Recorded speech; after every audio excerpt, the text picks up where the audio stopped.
I thought you might enjoy listening to an artist book that I wrote years and years ago, back in 1994. It is called A Christmas Story Revised.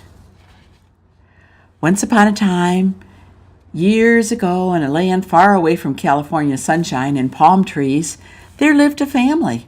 At least, in the true definition of the word, they were a family.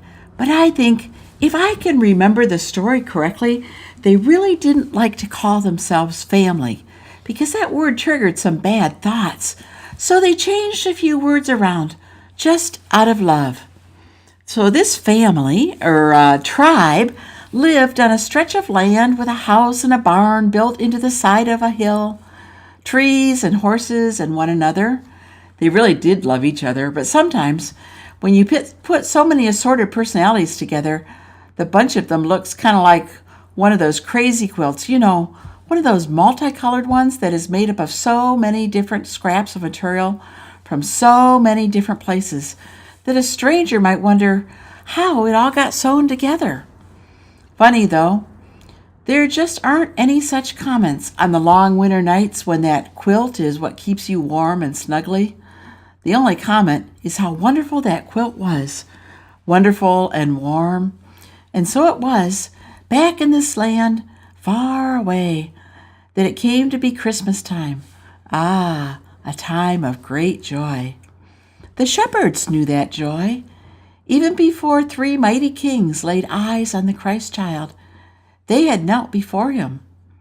The children knew that joy. They would wait and whisper, dark eyes sparkling, and hearts which didn't sleep at all on Christmas Eve. And this tribe I spoke of, they too knew the joy. Sometimes they would scurry off behind closed doors to prepare gifts. The muffled sounds and laughter would sometimes seep out the crack between the door and the floor. One Christmas Eve, it must have been in the late 60s or early 70s even, a tradition, or that which has always been a tradition before, was altered. Now, we can all sometimes have a notion that different only means bad, but that's just a notion, not a fact.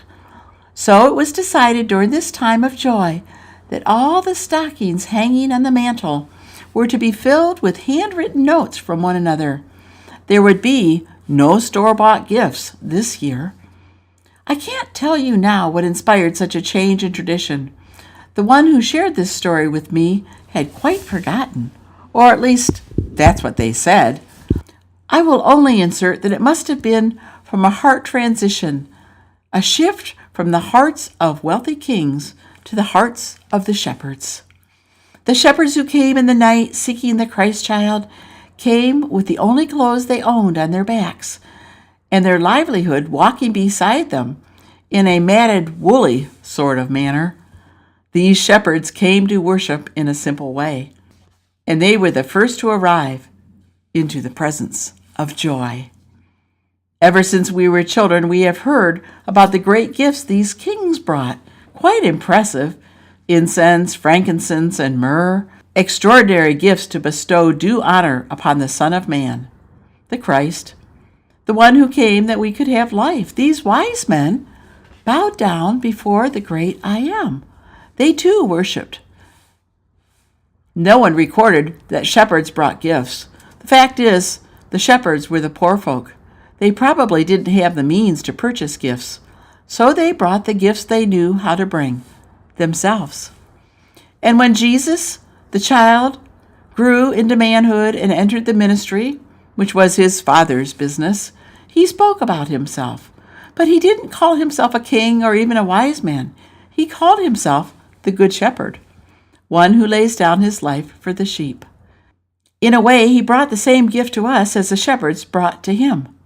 Jesus gave the gift of himself. Well, that's why I say there was a heart transition.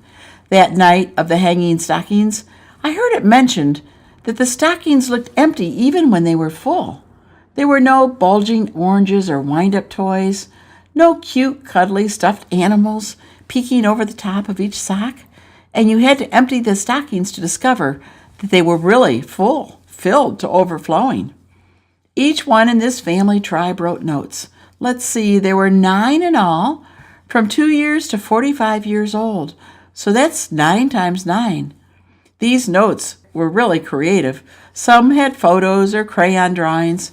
Others were poetry. I know that in years since, there have been many other gifts given. But exactly what these gifts were have faded with time.